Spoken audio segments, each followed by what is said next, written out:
ওকে মাহিদ রুদ্র, আমার কাছে তোরা দেখতেছস যে দুইটা ইনফিনিক্স হট 70 আছে। সো দুইটাই হচ্ছে লাইট অরেঞ্জের। সো বেসিক্যালি আমি আজকে তোদেরকে একটা জাদু দেখাবো, যে জাদুটার মধ্যে আমি এই দুটার মধ্যে একটা ফোন এই বক্সের মধ্যে রাখবো, যেটার কালার ডিপ অরেঞ্জ হয়ে আসবে।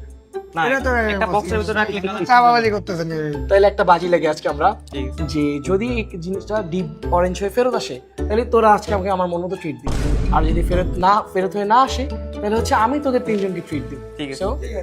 ওকে, তো আমি এই দুটো ফোনের মধ্যে একটা ফোন এখন বক্সের মধ্যে দিব, এন্ড 10 মিনিটের মধ্যে এটা ডিপ অরেঞ্জ হয়ে ফেরত আসবে। ওকে ওকে,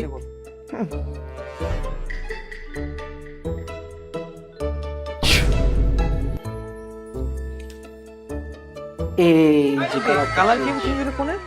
ভাই এটা কেমনে? এটাই তো জাদু। ভাই এটা তো জাদু না কাহিনী। শুধু একটা বক্সের ভিতরে রাখলে তো কালার চেঞ্জ হয় না। কিভাবে চেঞ্জ হলো সেটা বাদ দাও, বাজেট ফিটটা কবে দিবা সেটা বলো হবে দুজন।